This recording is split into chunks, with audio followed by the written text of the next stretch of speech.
perceptions ou sur des données probantes pour orienter les enfants vers des services adaptés à leurs besoins? Il n'y a aucun doute que c'est, je dirais même pas selon les perceptions, mais selon les habitudes plutôt que selon les données probantes. Donc c'est l'organisation des services telle qu'elle est pour le moment reflète beaucoup plus nos habitudes de service qu'une compréhension des données probantes. Le fait que les jeunes, tels qu'ils se présentent, ont des besoins multiples et complexes, ne sont pas reflétés dans l'organisation justement des services. Et c'est là un peu toujours le point de départ, c'est qu'on ne prend pas en considération le besoin en soi, mais le symptôme qui se présente. Et ce symptôme, dépendant de la vulnérabilité de l'enfant, finit par déclencher des mécanismes très différents. Donc un jeune, peut-être le jeune pas de 4 ans, mais le même jeune qui a 12-13 ans, de nouveau se fait prendre en train de voler quelque chose dans un magasin ou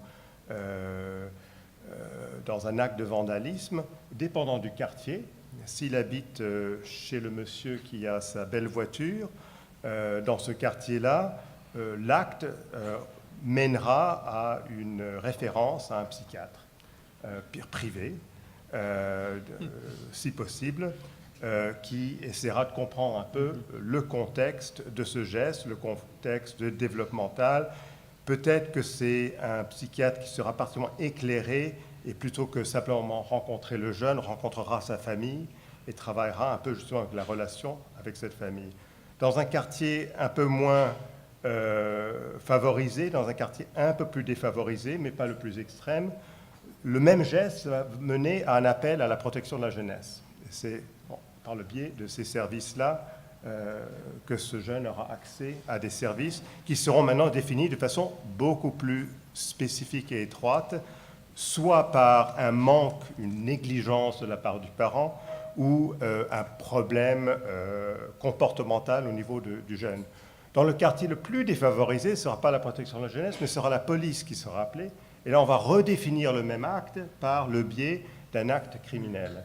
Donc, même acte, même besoin, même contexte, vécu du côté de l'enfant, menant à 3 réponses radicalement différentes, et non pas des services qui sont définis par des données probantes et par une compréhension du besoin du jeune, mais beaucoup plus par le contexte social qui finit par définir ce service.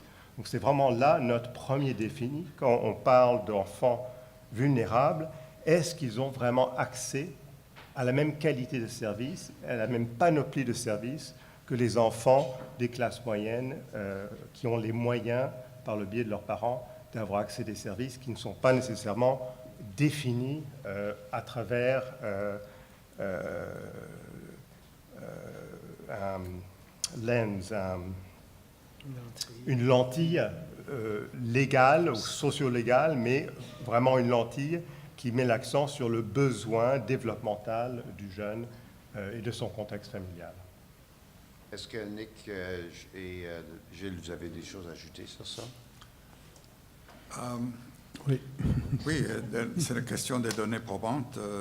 Le problème que nous avons, c'est qu'au Canada, le gouvernement ne croit pas à des données probantes et qu'il enlève le financement des scientifiques qui sont en train d'essayer de les démontrer. Au Québec, dans le moment, on fait pareil. Les départements de santé publique sont empêchés de faire des études sur le fonctionnement et le rendement des systèmes de santé.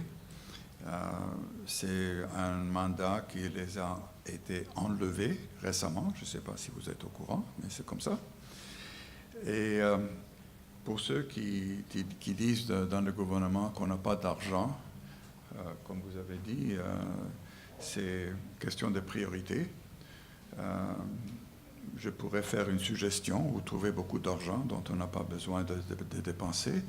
Est-ce que le Canada a vraiment le besoin d'avoir une armée, par exemple? Je ne pense pas. Costa Rica n'a pas d'armée depuis très longtemps.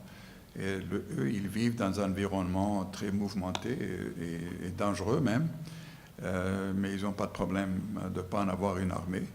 Alors peut-être on pourra donner un exemple aux autres pays de ne pas avoir une armée et investir plutôt dans l'infrastructure sociale.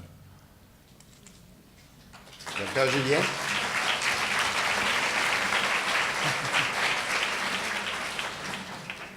C'est difficile de passer après tout le monde, mais ce que je voudrais rajouter,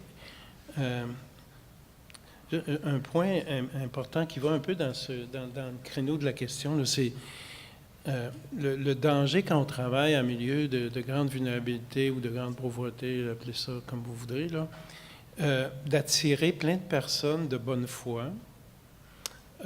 Puis là-dedans, il y a des bénévoles, il y a des enseignants qui font le choix de travailler en milieu de grande vulnérabilité de cœur. Même des donateurs là, qui vont choisir ou cibler tel groupe communautaire avec leur cœur. Mais ça, ce n'est uniquement, c'est pas basé sur les données probantes, c'est basé sur le cœur, le goût d'aider son prochain, là, qui semble-t-il un goût humain, pas juste imposé par la religion ou d'autres choses, et là, ça part. Le danger de ça, c'est les perceptions et les habitudes, puis très, très ethnocentrique. C'est-à-dire que tu viens aider, mais ce que tu viens faire, c'est apporter ta culture à l'autre en voulant qu'elle s'approprie ta culture. Ça, on le voit dans les milieux multiethniques, mais on le voit dans des milieux de grande pauvreté. Ça fausse souvent beaucoup de choses parce que les données probantes, c'est pas de venir montrer les choses. Tu sais, on parlait de l'éducation parentale, là, puis j'espère qu'on va en reparler. Il y a plein de monde qui veulent éduquer mes parents qui sont pas bons, qui savent rien, puis qui n'ont jamais rien vu, puis qui savent pas comment élever leurs enfants. Là je touche beaucoup à la grande problématique de la négligence. Comment on interprète la négligence. C'est majeur, ça. Là, maintenant, on entend... c'est un nouveau vocable là, qui s'appelle le risque de négligence. Qui peut parfois faire en sorte que la DPJ va rester impliquée, pas pour négligence, pour risque de négligence. Et là, je suis un peu scandalisé de ça. Là, je fais 2-3 travailleurs sociaux que j'interpelle là-dessus. Je dis, dans la loi, c'est-tu marqué le risque de négligence ou négligence? Et là, on fausse plein d'affaires comme ça.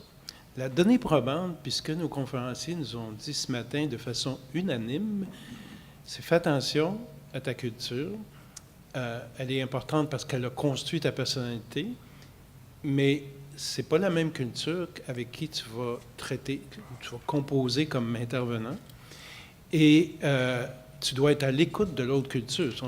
En transculturalité, on le sait, mais c'est vrai particulièrement avec notre culture à nous et les différentes couches sociales, les différents modes de vie de ces populations-là. Donc, ce que je dis, c'est arrimons-nous un peu plus sur les données probantes qui sont vraiment ce que chacun a dit ce matin, de se rapprocher, d'écouter, d'influencer par nos actes, puis souvent indirectement, comme M. Tavernier le disait, l'impact de nos actes avec notre propre culture, sans vouloir l'imposer, va avoir un impact sur l'autre culture, puis c'est à elle à savoir comment. Je ne sais pas si ça fait du sens, là, ce que je vous dis, mais pour moi, c'est fondamental. Donc, les bonnes personnes, on les veut. Tout le monde est des bonnes personnes, des enseignants des écoles. C'est extraordinaire, tout ce qu'ils mettent comme énergie pour sauver leurs enfants. Mais c'est pas ça qu'il faut faire. Et là, on joint la notion de l'approche colonisateur versus une approche plus compréhensive, plus intégrée, qui laisse place au pouvoir de l'autre. Quand on est colonisateur, on enlève du pouvoir. Puis on peut l'être de bonne foi. C'est un peu ça le message. Il faut faire attention à ça.